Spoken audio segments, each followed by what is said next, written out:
Positive, negative, interrogative sentences को तो हम पढ़ते ही हैं, but there are some sentences that are called conditional sentences. Conditional sentences एक कंडीशन और इसकी आउटकम, हम आउटकम कह सकते हैं, इसके कॉन्सिक्वेंसेस या रिजल्ट को डिस्क्राइब करते हैं। अब ये कंडीशन क्या है? उर्दू में हम इन सेंटेंसेस को शर्तिया जुमले कहते हैं, क्योंकि ऐसे जुमले जहाँ कोई शर्त बयान की जाए। अगर ये कंडीशन पूरी हो जाती है, इसका रिजल्ट क्या होगा, नतीजे में एक पॉसिबल आउटकम क्या हो सकती है।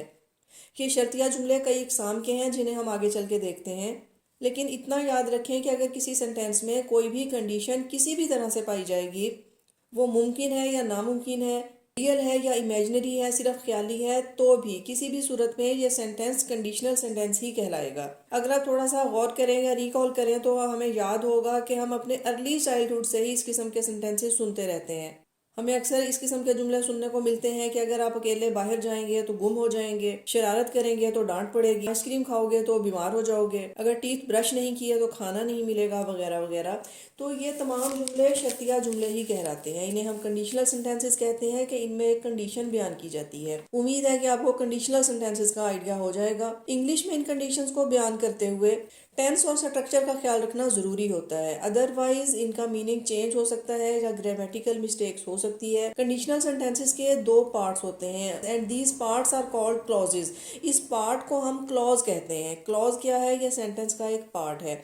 कंडीशनल सेंटेंस में ये जो टू क्लॉजेज होंगे, one is called main clause and the other is called conditional clause. एक मेन क्लॉज और दूसरा कंडीशनल क्लॉज कहलाता है। कंडीशनल क्लॉज उस पार्ट को कहा जाता है जो कि कंडीशन के साथ है। ज्यादातर ये इफ से स्टार्ट किया जाता है। इफ जो कि कंडीशन को बयान करेगा, और इस पार्ट ऑफ सेंटेंस को हम कंडीशनल क्लॉज कहेंगे। In fact, it is subordinate clause, but in this case it is called conditional clause. if की बजाय कुछ दूसरे वर्ड्स भी इस्तेमाल किए जा सकते हैं, जैसा कि when, unless, until, as soon as long as, instead of, in case of वगैरह। इनसे भी conditional clause स्टार्ट हो सकता है। कंडीशनल क्लॉज कंडीशन या शर्त को डिस्क्राइब करता है, जबकि मेन क्लॉज में वो आउटकम बताई जाती है जो इस कंडीशन के पूरा होने की सूरत में पॉसिबल हो सकती है। ये कंडीशंस और इनकी आउटकम रियल या कुछ पॉसिबल भी हो सकती हैं, जबकि कुछ आउटकम्स सिर्फ ख्याली होती हैं। अगर ये कहा जाए कि अगर मैं अमीर होता तो गरीबों की मदद करता, अगर मेरी माँ जिंदा होती तो मैं इनकी खिदमत करता। आप देख सकते हैं कि ये कंडीशन और इनकी outcome, it is only imaginary, कि ना तो मैं अमीर हूँ और ना ही मैं गरीबों की मदद कर सकता हूँ। इसी तरह that is not alive then condition can't be fulfilled, तो ये कंडीशन भी पूरी नहीं हो सकती। ये सिर्फ एक ख्याली कंडीशन और ख्याली बात है। ये डिफरेंट टाइप्स ऑफ कंडीशंस की बेस पे सेंटेंसेस को कैटेगराइज किया जाता है। डिफरेंट टाइप्स ऑफ कंडीशंस को बयान करते हुए कुछ रूल्स फॉलो किए जाते हैं, जिन्हें हम उस मखसूस कंडीशन के अकॉर्डिंग यूज़ करते हैं, ताकि डिस्क्राइब की जाने वाली कंडीशन और इसकी आउटकम क्लियर हो सके। तो सबसे पहली टाइप जो इस्तेमाल की जाती है, that is called zero condition. अब ज़ीरो कंडीशन का ये मतलब नहीं है कि यहाँ कोई एक कंडीशन नहीं है, कंडीशन इसमें भी है, लेकिन ये कंडीशन एक ऐसी आउटकम को बयान करती है जो कि एक रूल या फैक्ट है। It can be called a general truth और एक्सेप्टेड ट्रूथ, जो कि इस कंडीशन के नतीजे में ज़रूर होगा। तो इस केस को हम ज़ीरो कंडीशन कहते हैं।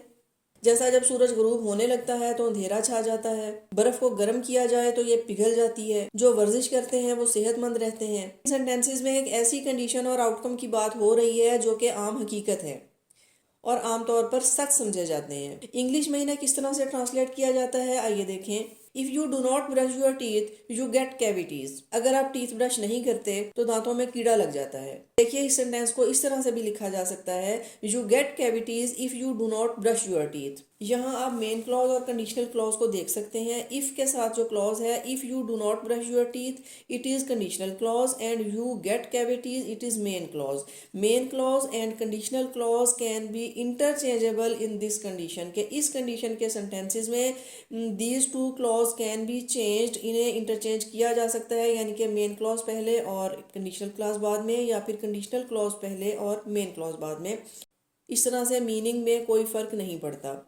याद रखिए, दोनों क्लॉजेज में सिंपल प्रेजेंट टेंस का यूज है, यानी कि मेन क्लॉज और कंडीशनल क्लॉज में सिंपल प्रेजेंट टेंस को यूज किया गया है। सिंपल प्रेजेंट टेंस जिसे हम प्रेजेंट इंडेफिनेट टेंस भी कहते हैं। अगर आप प्रेजेंट इंडेफिनेट टेंस के रूल जानते हैं और उसे यूज करने में महारत रखते हैं तो इस किस्म के सेंटेंसेस को आप आसानी ट्रांसलेट कर सकते हैं। सिंपल प्रेजेंट टेंस के रूल्स को याद रखिए। सिंपल प्रेजेंट टेंस में first form of verb is used, third person singular के साथ वर्ब के साथ एस या एस की एडिशन की जाती है। नेगेटिव या इंट्रोगेटिव में डू नॉट या डज नॉट का इस्तेमाल। आई होप आप इस टेंस के रूल जानते होंगे। आइए देखते हैं कुछ और sentences. When people lack sleep their health suffers, कि जो लोग कम सोते हैं उनकी सेहत खराब होती है। When people lack sleep this is conditional clause and their health suffer it is main clause. In both parts there is simple present tense. You can see दोनों पार्ट्स में सिंपल प्रेजेंट टेंस का use किया गया है और किसी tense का इस्तेमाल नहीं है। If you freeze water it becomes solid. If you freeze water this is conditional clause, it becomes solid it is main clause. In both parts simple present tense is used. When the sun goes down it gets darker. जब सूरज गुरूब होता है तो अंधेरा छा जाता है। When the sun goes down conditional clause, gets dark it is main clause. In both clauses simple present tense is used. तो zero conditional sentences को आप समझ गए होंगे। In the main clause and conditional clause simple present tense is used in both clauses. I hope कि यहाँ तक आपको कोई कंफ्यूजन नहीं होगी। आगे चलते हैं जिसे फर्स्ट कंडीशनल सेंटेंसेस कहा जाता है। फर्स्ट कंडीशनल सेंटेंसेस में एक ऐसी सिचुएशन, एक ऐसे आउटकम या रिजल्ट की बात की जाती है जो कि फ्यूचर में पॉसिबल हो सकता है और हमें इसके पॉसिबल होने का यकीन होता है। बट इन फ्यूचर, यहाँ फ्यूचर की बात की जाती है। एक ऐसी आउटकम, एक ऐसा कॉन्सिक्वेंस जो एक एक्शन के रिजल्ट में हो सकता है और फ्यूचर में पॉसिबल हो सकता है। And we believe in it, कि हमें यकीन है कि ये कंडीशन पूरा होने की सूरत में ये रिजल्ट होगा, ये आउटकम मिलेगी। फर्स्ट कंडीशनल सेंटेंसेस की कंस्ट्रक्शन कुछ इस तरह से की जाती है कि main clause, conditional clause. Main clause और कंडीशनल क्लॉज को तो अब आप समझ गए हैं। यहाँ main clause in simple future and conditional clause in simple present. यहाँ भी प्रेजेंट इंडेफिनिट टेंस का ही यूज है जिसे हम सिंपल टेंस भी कहते हैं। बट फर्क ये है कि यहाँ सिंपल प्रेजेंट और सिंपल फ्यूचर, यानी कि present indefinite and future indefinite. Condition जो बयान की जाएगी, कंडीशनल क्लॉज जिसमें कि कंडीशन बयान की जाएगी, it will be in simple present, इसे सिंपल प्रेजेंट में ही बयान करेंगे। एंड मेन क्लॉज जिसमें कि आउटकम बयान की जाएगी, it is in simple future tense. चूंकि ये आउटकम हमें फ्यूचर में मिलने वाली है तो यहाँ फ्यूचर टेंस इस्तेमाल किया जाएगा। फ्यूचर इंडेफिनिट या सिंपल फ्यूचर जिसे हम कहते हैं। इंडेफिनिट टेंस को आप याद रखिए, present indefinite and future indefinite. इस केस में भी ये क्लॉजेज इंटरचेंजेबल है। Main clause and conditional clause इनकी प्लेस चेंज की जा सकती है, यानी कि मेन क्लॉज को स्टार्ट में और कंडीशनल क्लॉज उसके बाद, या फिर ये इसके अपोजिट भी हो सकता है। मीनिंग में कोई फर्क नहीं आएगा। देखिए कुछ sentences. If it gets sunny we will go to the beach. Conditional clause if it gets sunny, it is in simple present. आप देख सकते हैं कि ये सिंपल प्रेजेंट में लिखा गया है।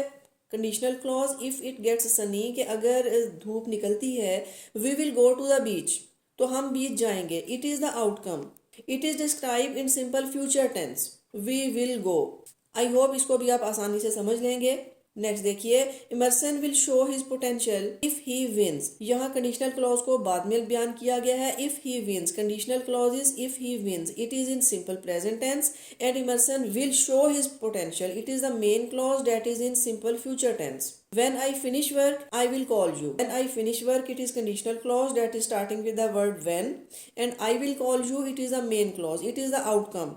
कि अगर ये शर्त पूरी हो जाती है कि मेरा काम ख़त्म होता है, आई विल कॉल यू, तो मैं आपको कॉल करूँगा। अब will call you it is simple future tense. देखें, मेन क्लॉज को सिंपल फ्यूचर में बयान किया गया है, जबकि conditional clause simple present tense में लिखा गया है। देखिए, I will leave as soon as my children arrive. Condition is as soon as my children arrive. ये कंडीशनल क्लॉज है कि जैसे ही मेरे बच्चे पहुंचते हैं। I will leave, it is main clause, it is the outcome, this is result, it is described in future, simple future tense. He will not stay here unless he finds a good job. Conditional clause starting with unless he finds a good job. It is conditional clause starting with unless. आप देख सकते हैं he finds simple present and the main clause he will not stay here. Will not stay it is simple future. अगर कोई condition आपको confuse कर रही है तो आप ऐसा कीजिए, आप ये देखें कि अगर एक क्लॉज या कंडीशनल क्लॉज सिंपल प्रेजेंट में बयान किया गया है तो मेन क्लॉज सिंपल फ्यूचर में भी डिस्क्राइब किया जाएगा। तो आप सिर्फ सिंपल सेंटेंस के रूल्स को याद रखिए। सिंपल टेंस के रूल्स को फॉलो करते हुए जब आप ये कंडीशनल सेंटेंसेस को बयान करेंगे तो ये ग्रामेटिकली करेक्ट सेंटेंस होंगे और सही मीनिंग डिस्क्राइब करेगा। आई होप यहाँ तक आप समझ गए होंगे। There is also second condition and third condition sentences जो कि हम नेक्स्ट वीडियो में डिस्कस करेंगे। तब तक के लिए इजाज़त। See you in the next video.